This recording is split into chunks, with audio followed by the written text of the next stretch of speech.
Hello and welcome to another episode of the World War II podcast. Almost from the start of producing the podcast, I've wanted to do an episode looking at Tobruk. I think it probably first gets a mention in episode 11, where we looked at Richard O'Connor. Since then, the town has been mentioned in numerous episodes. Now, the historyguild.org have a project which focuses on Australians in the Mediterranean theatre during World War II, and it's a big thank you to David Phillips from the History Guild who suggested our guest today and put me in touch with David Mitchellhill Green. David is the author of Tobruk, Rommel and the battles leading to his greatest victory. It is a fascinating read which places Tobruk in a wider history to help explain why it was strategically important. So thank you to the History Guild for suggesting the topic and putting me in touch with David. If you want to find out more about the work the History Guild does, go to historyguild.org, where there is a whole pile of articles and posts to read. David, thank you for joining me. I just mentioned Tobruk has a long history. Do you want to give us some background to the town? Where is it geographically? It's the largest port between Alexandria in Egypt and then Tripoli, the capital of Libya, further west. Not surprisingly, because it's a natural harbour, it was an important port in ancient times. The Greeks had a colony there, and then the Romans occupied Tobruk. And I guess the first fortifications were Emperor Justinian built a castle or a fortress there. And so I thought, in setting the scene, that fortifications at Tobruk predate the Second World War by millennia, that the Romans had first built a fortress there, and then the Muslims or the Saracens had also built a castle on the north side of the harbour. So there really was this ancient history, which was like I guess just to frame the importance of Tobruk as a strategic site in world history. So when did the Italians take control of it? Italy was like a late nation to sort of reach statehood, if you like. And a lot of the older countries had taken their colonial bites out of Africa. And by the time Italy, as the Kingdom of Italy, looks to the south, there were a few scraps that were left. And one of them was Libya. And there was really no worth in terms of raw materials or anything to be had. But I guess in terms of recreating the Roman Empire, Italy looked to the south, and in 1911, they staged a confrontation. The Italian military sort of paraded into Tripoli. In fact, it was the first use of aircraft in war. So they were, setting the scenes in many ways, and they expected to have this promenade. But of course, the local Senussi tribesmen resisted vehemently against what they saw as the infidel invaders. And so the resistance was fierce. Tobruk was actually taken on the 4th of October 1911 when an admiral steamed his fleet into the harbour, ranged his guns on the buildings there, and a landing party of, say, 400 Marines went ashore. With this resistance, Turks, this is before Turkey was Turkey, but Ottoman Turks gathered from around the world, including Australia, to fight in this jihad, if you like. And one of the characters involved was a guy by the name of Mustafa Kemal, who was the future president of Turkey. And he, in negotiations, traveled across the border from Egypt in civilian disguise and traveled to Tobruk. And he persuaded a local sheikh to join him in attacking the Italian position at Tobruk. They supplied rifles and so forth. And they actually attacked on the 22nd of December 1911, and capturing a hill outside of Tobruk and this particular company of Italian troops. Because Tobruk is not a natural fortress by any means. It's this wide open expanse leading down through a series of stepped escarpments to the harbour. So in no way a natural fortress. So they began fortifying it to prevent another landward attack from the Senussi tribesmen of Libya. So I guess that was the first step in the military history of Tobruk, I guess, was the ancient history. And then fast forwarding to 1911, there was this chapter, if you like. And to me, it just helped set the scene that Tobruk was obviously strategically important, and fortifications were starting to be set in place by the Italians.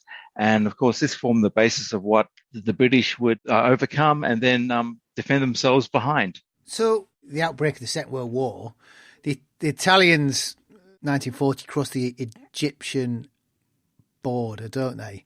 The first British major counterattack is Operation Compass, which was, I mean, this is this sort of sprawling operation that starts as as a raid. It just gets bigger and bigger and bigger.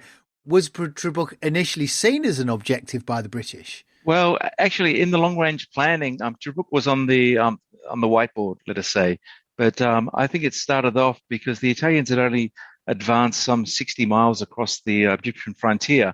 General O'Connor's raid, if you like, was first and foremost to sort of hit these series of isolated camps around Sidi Barrani.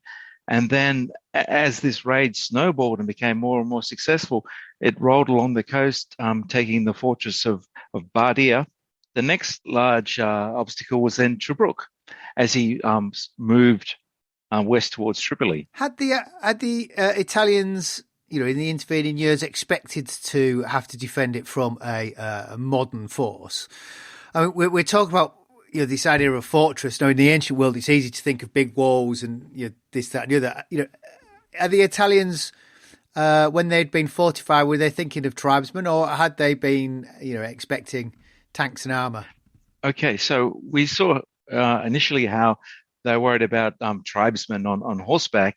And if we look, by 1940, they sunk so much time, effort, money, and manpower into building this sort of semicircular arc around the harbour, if you like, with 128 individual concrete subterranean emplacements, an extensive anti-tank ditch, and minefields and perimeter barbed wire and so forth. So they were fully prepared to fight off a modern adversary.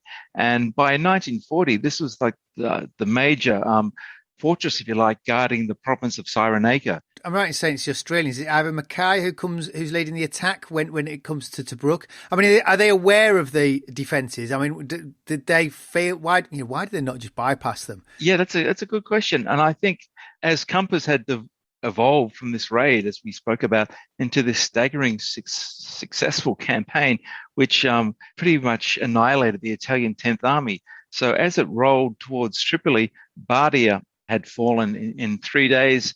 And the next stop, if you like, in the succession of objectives was Tobruk. If I read the contemporary accounts, it wasn't so much whether they could take it, it was how quickly they could take it. And so the Australian troops had arrived in early January, around about the 7th. And so they started patrolling and reconnoitering the positions, and the Italians were loath to sort of venture from their nice little concrete emplacements. And so the Australians, through these nightly investigations, built up a pretty strong idea of what lay ahead and where they should attack.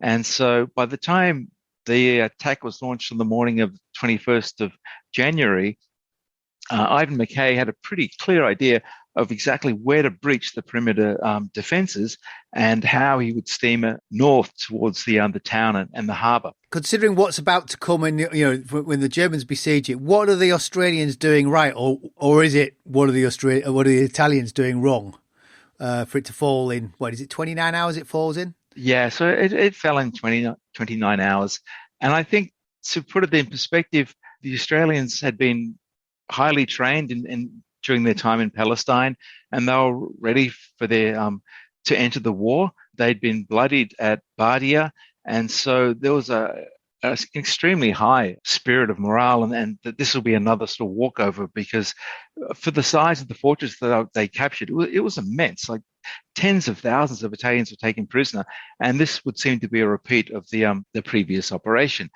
And then behind the perimeter wire with these largely conscript Italian formations, and they really did not want to be in this war. Like the British were their allies in the First World War, and so they fought with little conviction against their former allies.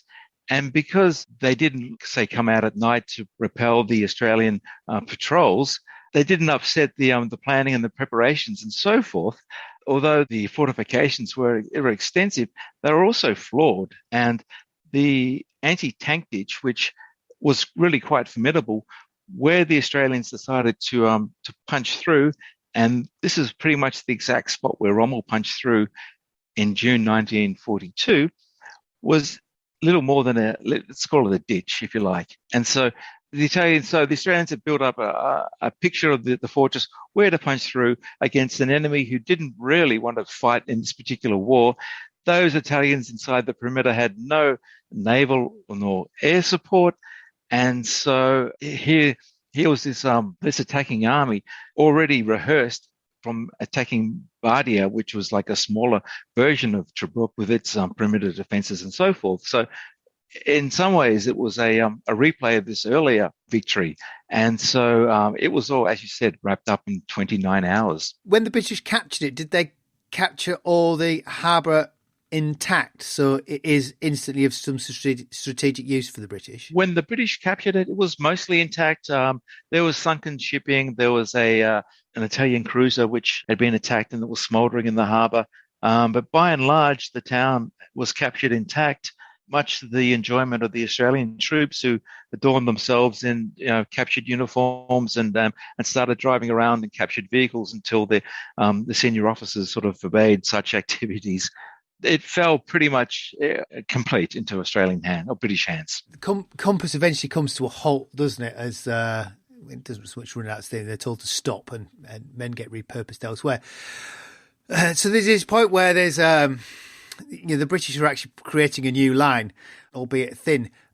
Is there any thought put to improving or rebuilding Tobruk's defences, or were the Allies happy to sit back thinking, Tobruk's quite a long way from the front line, we don't need to do much? So there was one Australian Garrison battalion that actually set to work improving the defences. It was a kind of a tricky time because the Australian 6th Division, which had actually captured Tobruk, was sent to Greece to counter the threat of the German invasion.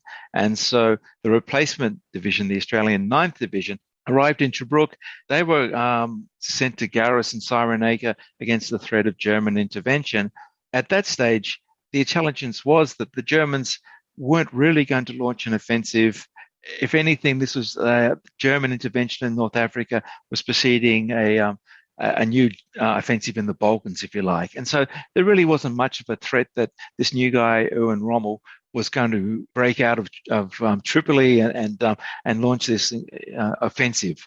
So Tobruk was pretty much as was. And so it wasn't until the retreating British forces, the British, the Indian and the Australians, were retreating in haste in what was known as the Benghazi handicap in the face of Rommel's Italo-German advance, that all of a sudden they had no choice but to retire within Tobruk. And then there was this mad rush to sort of add secondary trenches around the existing Italian defenses and add additional mines, additional barbed wire, and so forth to try and to support this fortress, because it was pretty much a pie crust perimeter, as the Australians had demonstrated. So what the Australian generals did was to organize successive defense lines. So the outer line was known as the existing perimeter defenses were known as the red line.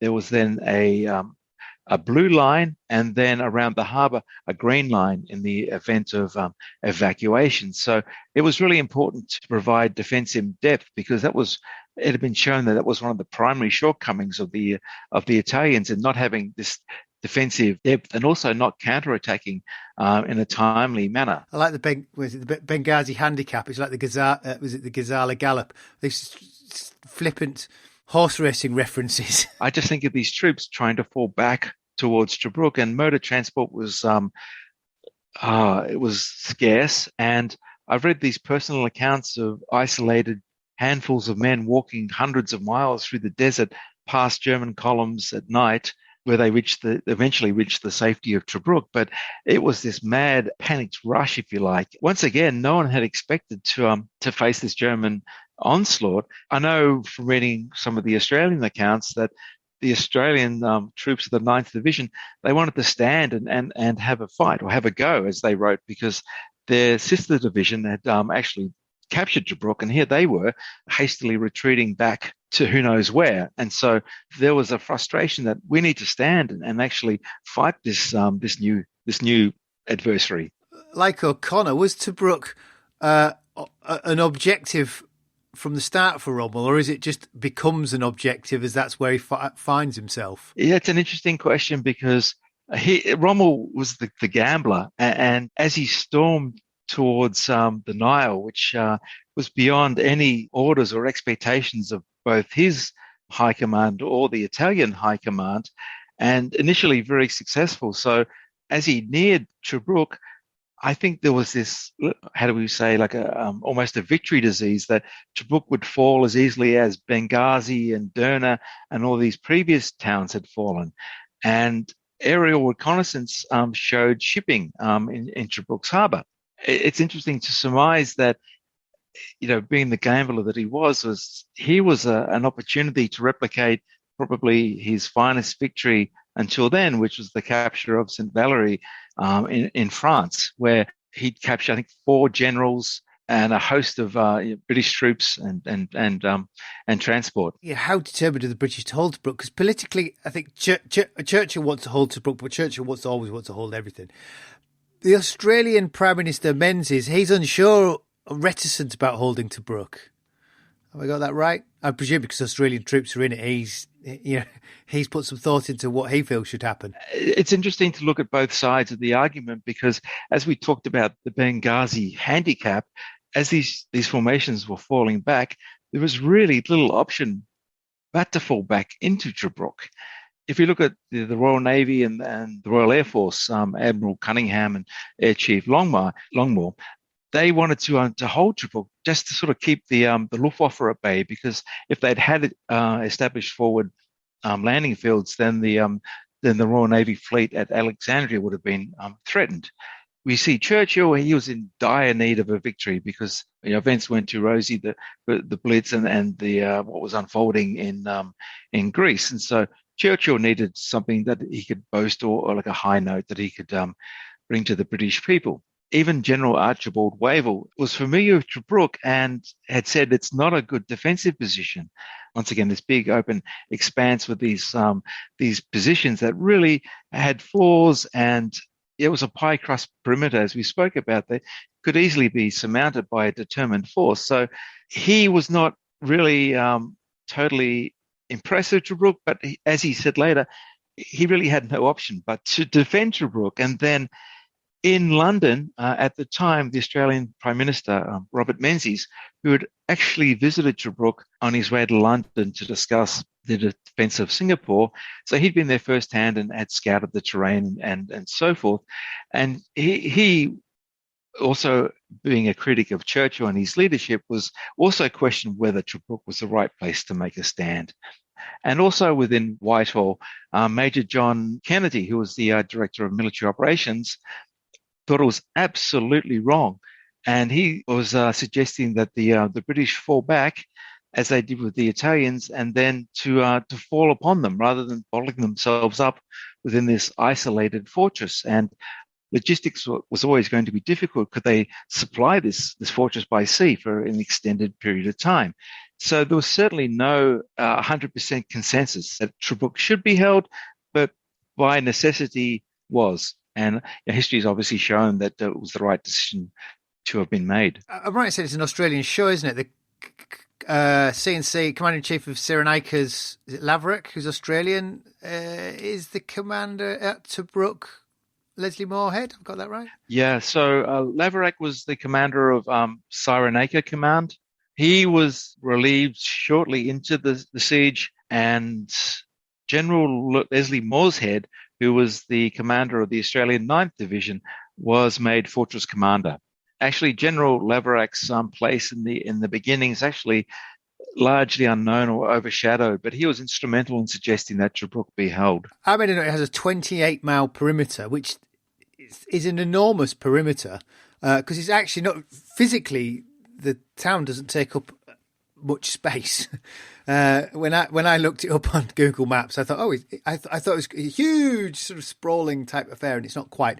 But did they feel that they had enough troops to hold it? I don't think it was a matter of did they have enough troops to hold it. It was like, we have no choice but to hold it.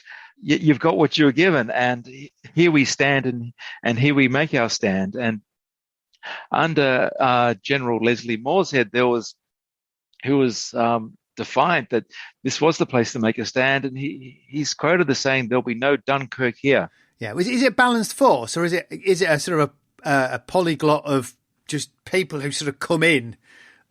You've got whoever's arrived will sort you out into some sort of fighting units, or is it quite a well balanced force, which I guess is what you need in this instance. You don't want too much of one thing over another. Well, I guess credit to Leslie Morshead for forming this ad hoc garrison into a fighting force, because, as you rightly say, all these formations, this polyglot who were galloping along in the Benghazi handicap, and that included Indians, British Royal Artillery, the Royal Tank Regiment, and the Australian Ninth Division. And so once again, this polyglot, as you rightly term it, withdrew behind the perimeter, and they were quickly sort of formed into this cohesive body, which is testament to the leadership of Morshead. And I think one thing which strikes me is that the Australian troops, for example, in the Ninth Division, some of them had not finished their training, and they took their first shots at tin cans along the perimeter whilst waiting for the Germans to appear, or were being shown how to handle a grenade hours or so before the enemy actually appeared. So there was not only this polyglot formation, but also infantry that were in high spirits, but largely untried in the face of an enemy, in the Germans in particular, who'd steamrolled through Western Europe. So all the odds would seem to be against them. And Rommel, I think Rommel does try to sort of rush Tobruk in an initial attack, doesn't he? He's all about momentum. And I think if we look back at his exploits in the leading the 7th Panzer Division through France, I think it was the formation that sustained the most casualties, because he drove these men headlong through the French, discovering that just firepower alone would often bewilder or scare the enemy, and they would flee out of the way of his armored columns. This is where I guess such thinking came unstuck. He held his forces at Tobruk initially, not knowing what lay ahead. And I can imagine that the Germans arrived and they're looking through their field glasses at what appears to be a flat desert landscape, but hidden in the former Italian subterranean bunkers with the Australian troops. And they were told not to emerge until after the tanks had passed overhead, and then to engage the advancing infantry. Here the Germans arrived. There was really no reconnaissance. The Italians at this stage, and I find this quite incredible, had not furnished any maps as to their defenses. And it's another indictment of what has been called the Hollow Alliance. And so without proper reconnaissance, but with this shipping that was in the harbour, maybe this was an evacuation. Maybe this was another Dunkirk. Maybe this is another Norway. And so I guess seeking an opportunity, Rommel rushed ahead with that momentum you mentioned to try and make this another walkover as he ventured towards the frontier and the lure of the Nile. They're repelled, and at that point it does settle into some sort of siege. Some sort of a siege, doesn't it? Were they prepared for a long siege at Tobruk? I mean, you've got water to consider, ammunition. Can it be resupplied? I think it's the old adage that it's like a piece of elastic. So as one army, the further it extends, the tighter it becomes, and the harder it becomes to sort of pull it any further. And so logistics were always going to be problematic for the Germans, who their main port of delivery was at Tripoli, and of course with Malta and the interception of the Italian convoys, logistics was always going to be a problem for him. But as we know, sort of Rommel often turned a blind eye to that, and it's like you can capture petrol, you can capture trucks, or he had his own agenda, and he should have possibly taken more care to look after the logistical side of things. And the brilliant tactician that he was, as a strategist, there were some things that maybe needed closer attention. It struck me looking at Tobruk that I wondered if he comes unstuck because he should have perhaps just ignored it. He sees a prize that he has to beat, and then he hits a wall and gets fixated, rather than perhaps just bypass it and move on. Well, I really do think that he believed that he could steamroll through the defenses, and that an evacuation was taking place, and that looking through field glasses, no really obvious obstacles lay in his path. And so up until then, everything had been going in his way. The British retreat was in full motion, and this would have been but a stepping stone and a valuable port for his own forces as he continued his momentum along the coast, because inland, obviously, there was the terrain which didn't favor any movements, and the ports, because of this, became so vital. So Tobruk would have been a savior for his logistics as he propelled his forces east. The Australians don't take it lying down, do they? They're quite aggressive, aren't they, even though they're under siege? I guess the whole of the fortress, if cliche be known, rose to the occasion. The Australian division was a division entirely of volunteers, and morale was high. They were there to do a job under staunch leadership by Morshead, who they termed Ming the Merciless. And so that they more than held their own in against these veteran German formations. And then I guess we shouldn't forget that they were quickly welded together into a cohesive garrison in terms of the Australian infantry manning these defensive perimeter posts, held their ground. The British Royal Artillery was a really rude shock to the oncoming German troops.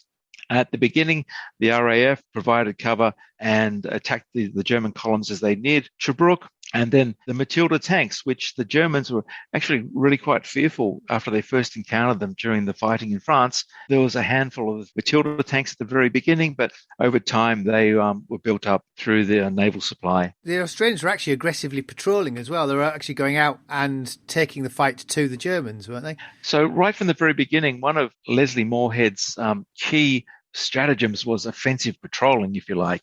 And so, particularly at night, no man's land, he declared, would belong to the garrison.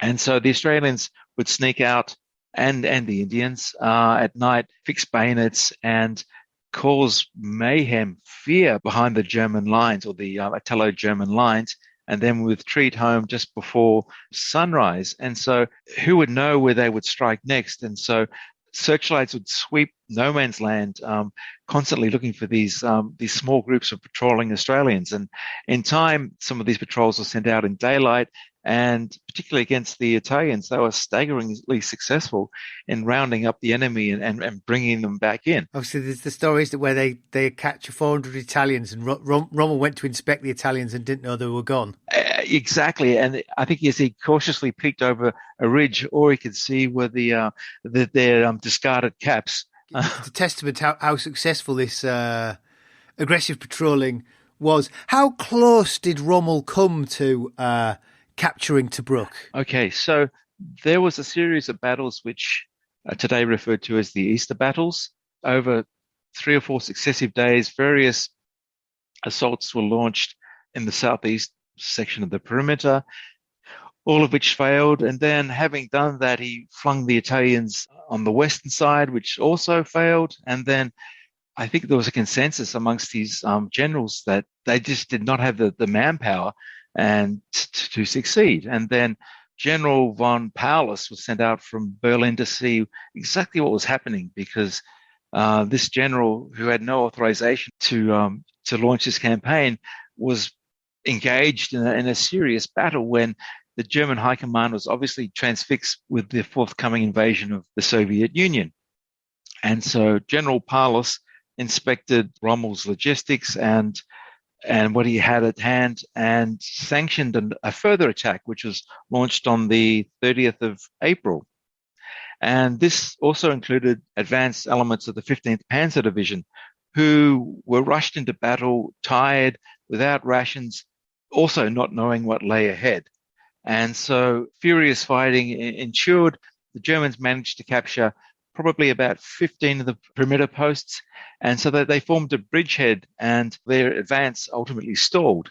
And so this incursion within the fortress became known as the salient, and that was as far as the Germans actually penetrated Tobruk. I made a note of from 81 tanks, they're left with 36 tanks running of the Germans. It seems like a quite a heavy toll to take for the Germans, which must have taken the sting out of any future operations. Exactly. And there was one particular German tank commander, and I think in his diary he was writing or narrating the hell of Tobruk, because once again, they were over optimistically thinking that they could burst through the defenses, and the combined firepower and the tenacious defense was far more than what they were expecting or had been briefed would await them.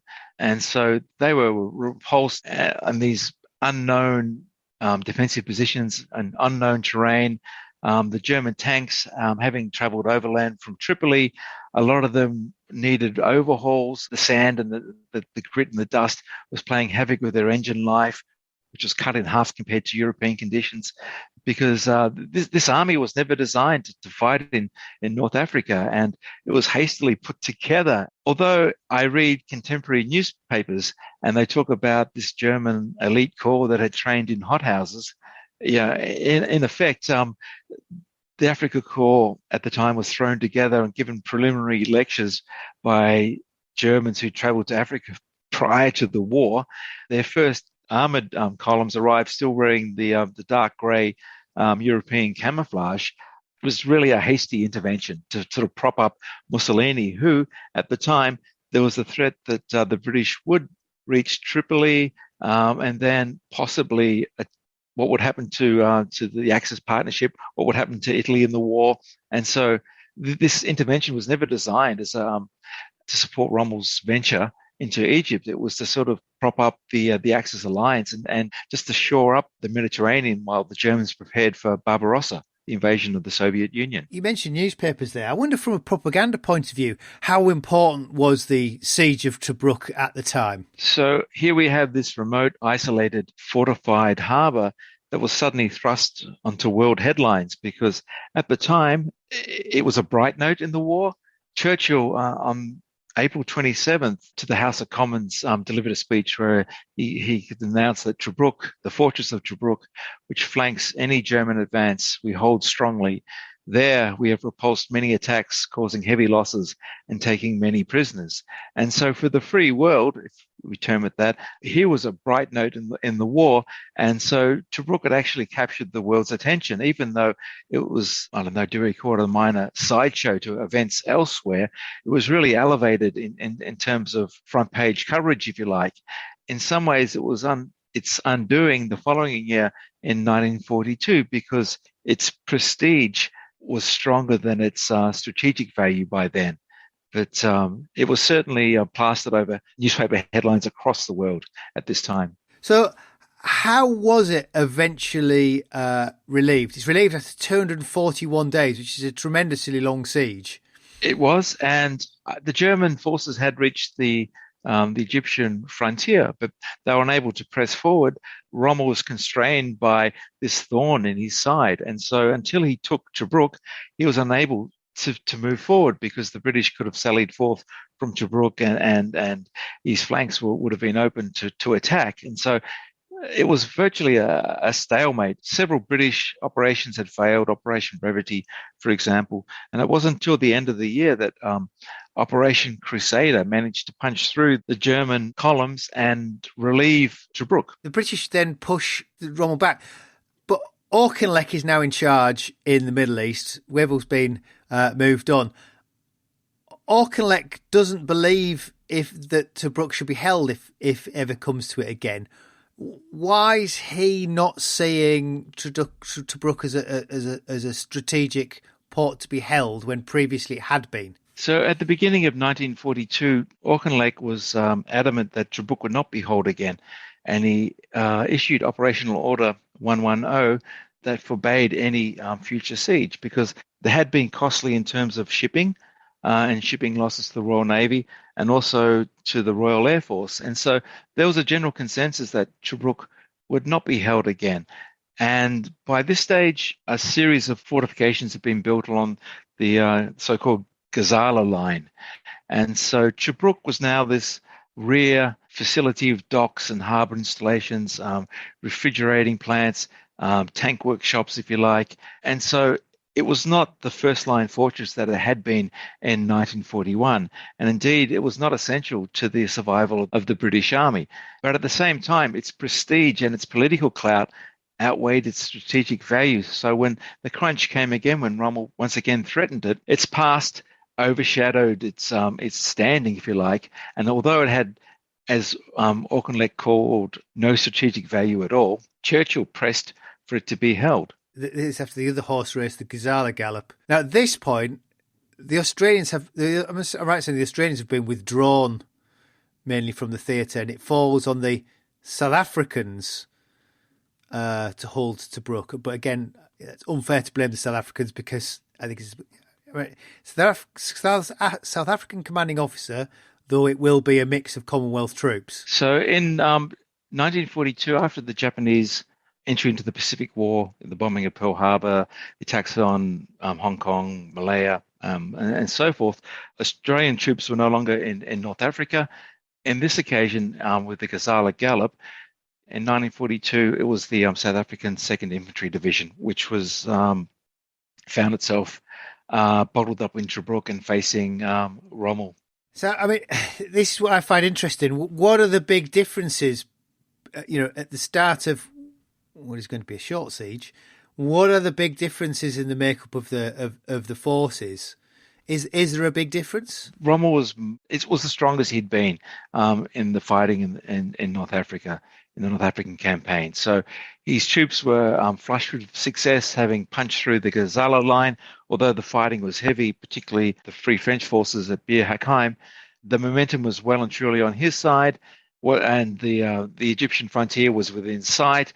And this time, he believed that he could conquer Tobruk. He had the forces, he had the knowledge of Tobruk that he'd learnt the hard way the previous year, and so this time, he was sure that it would fall to him. And from the defenders' point of view, is it a similar sort of disposition as when the Australians had it? In terms of defences, Tobruk, being this harbour installation more than a fortress, if you like, the defences had been left to the elements, if you like. The barbed wire had rusted. The anti-tank ditch surrounding the perimeter was silting up. The minefields had been heavily denuded to make up the Gazala line. And so a lot of the defences have been stripped off to form this other defensive line. And so Tobruk, once again, wasn't seen to be a major defensive fortress in its own right. It may have been a tiny bastion in which to sort of dent the advance, but it was never designed to be a fortress that would withhold another siege.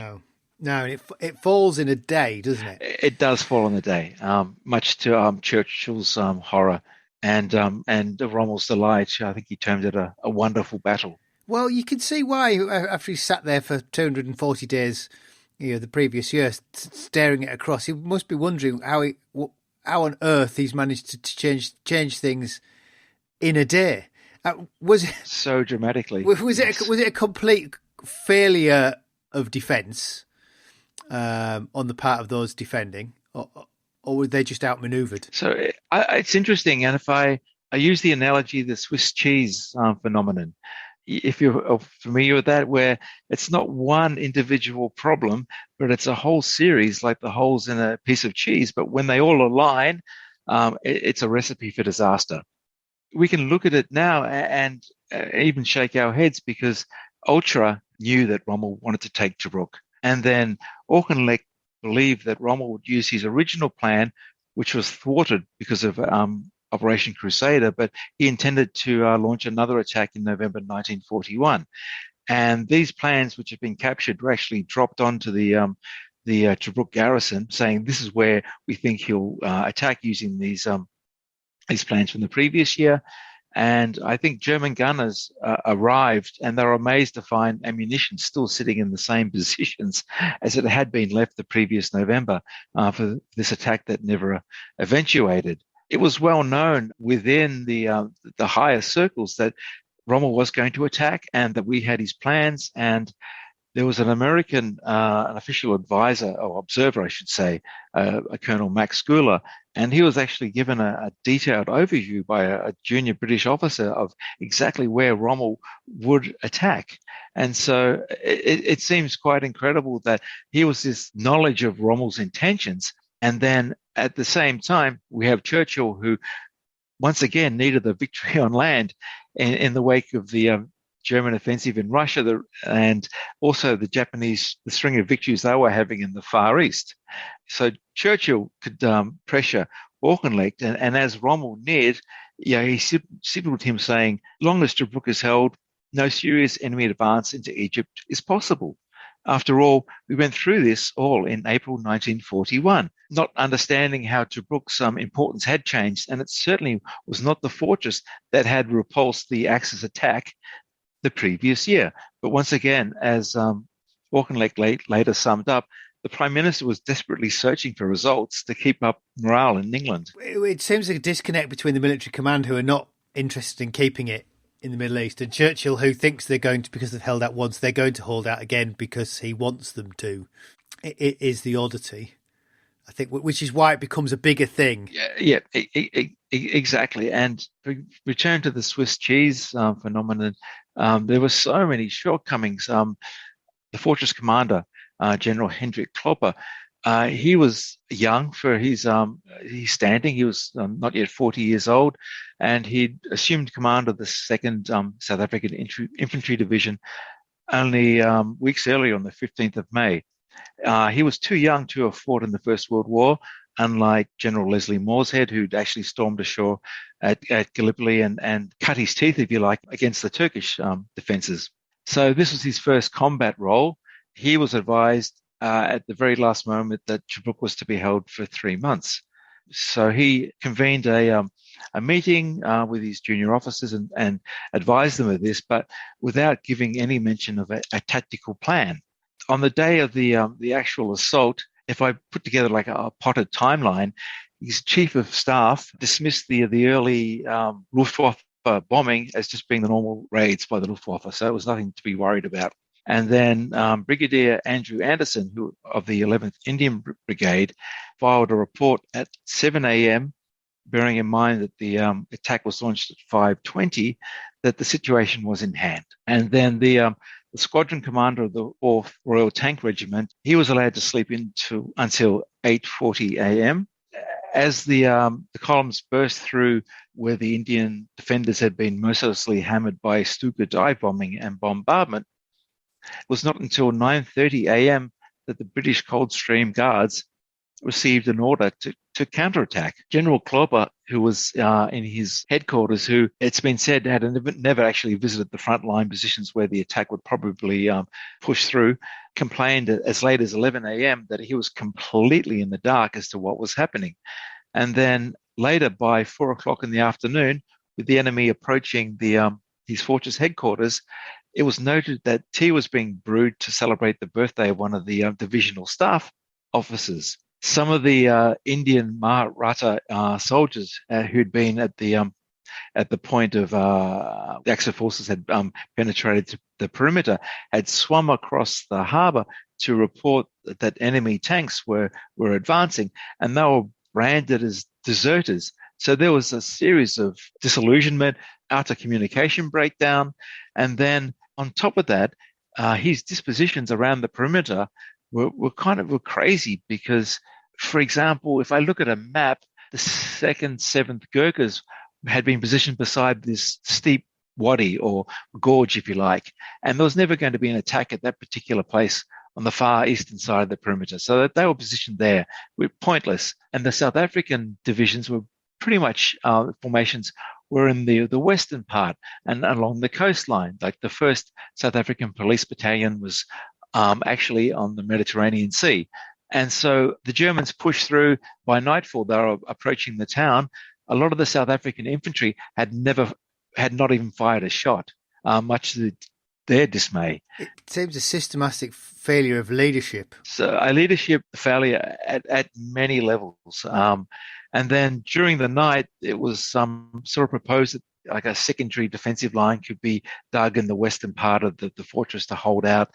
And the equipment and the tools were just not available to sort of dig new positions because we call it the desert, but it's a sheet of sand on top of this really hard limestone base. And so you needed like jackhammers or explosives in which to build new positions. And so all this 11th hour sort of discourse came to nothing.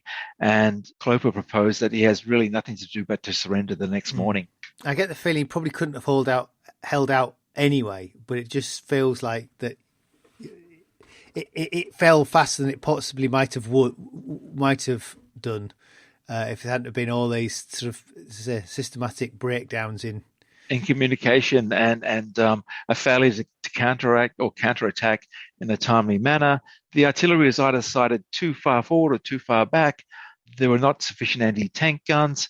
With the Australians during the siege in 1941, they had a whole host of captured Italian artillery, which they put into action, and they referred to themselves as the bush artillery.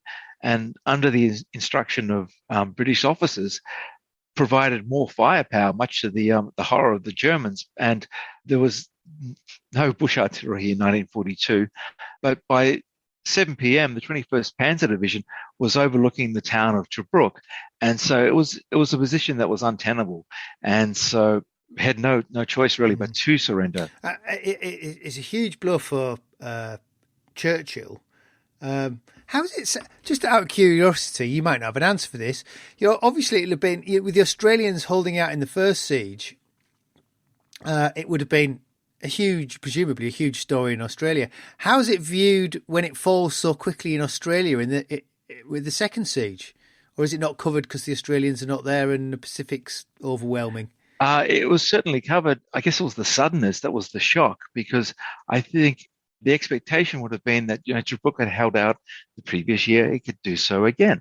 And so a lot of the Australians were sort of aghast at the fact that their hard-won efforts had fallen. Here it was, they weren't there, but the fortress had capitulated. What was wrong? Did they blame the South Africans? Did they blame, who did they blame? It just seemed, incredible that the fall of Tobruk with a garrison of some 25,000 men in a single day was just totally unexpected. Now, what surprises me is Rommel takes it, but he's the man that chooses not to hold it, doesn't he? He just abandons Tobruk. So he ordered the general withdrawal on the 2nd of November. And at that time, the Allies had absolute air superiority, and his forces, whose supply lines were stretched over incredible lengths of desert, a lot of his vehicles were captured. He was in no state in which to put up a stand. So he ordered the general withdrawal on the 2nd of November. Italian troops were ordered to maybe shore up the defenses around the 8th of November. And what I found personally interesting was the German quartermaster in Rome was querying whether the cranes on the Tobruk harbour were capable of unloading the latest Tiger tanks. Anyway, so for a short period of time, there may have been an Axis stand at Tobruk. However, Rommel elected to withdraw his forces further west on the basis that should they stand at Tobruk, it will be tantamount to approving a new siege, which he was in no way capable of sustaining. It's interesting because that's ultimately, that's partly Auchinleck's argument when he didn't want to hold it. Exactly. And in fact, Rommel later wrote in his memoirs, his papers, that Tobruk now possessed only symbolic value. Militarily, it could not be held in the situation at that time without delivering up a large part of the army to certain sacrifice. We did not intend to repeat the mistake which the British had made in 1942. Yeah, and it was a big mistake. What's funny is it's a big political failure for Churchill. He has a vote of no confidence against him. It's easy to think Churchill's sort of he's secure in the Houses of Parliament, but Tobruk's such a shock after such a long siege that, he comes back obviously after it and wins the vote of no confidence, but, it causes him no end of trouble immediately afterwards. And I guess one of his finest speeches was in that particular House of Commons debate, but it certainly rocked his leadership, and his critics had a field day at the time. Once again, his fine oratory led him to sort of counter his critics, but I think he was on for a while on shaky ground. But with the events moving so fast, Tobruk was forgotten as the Germans were held back at and the Alamein line. Yeah, it's only 4 months later the Battle of El Alamein opens. Well, David, thank you. Loyal listener, if you want to know more about the fighting round Tobruk, David's book is Tobruk, Rommel and the Battles Leading to His Greatest Victory. Thanks again for the help from the History Guild when putting this episode together. The History Guild is supported by the Victorian Government and the Victorian Veterans Council. And to find out more about the project, visit historyguild.org. I'm looking at British industry in the next episode with Neil Story. As I have already recorded it, I can tell you now I have a long extra podcast which I will make available exclusively to patrons. If you are not already a patron, you can sign up at patreon.com/WW2podcast. Well, that's it from me for now. I'm Angus Wallace, and thanks for listening.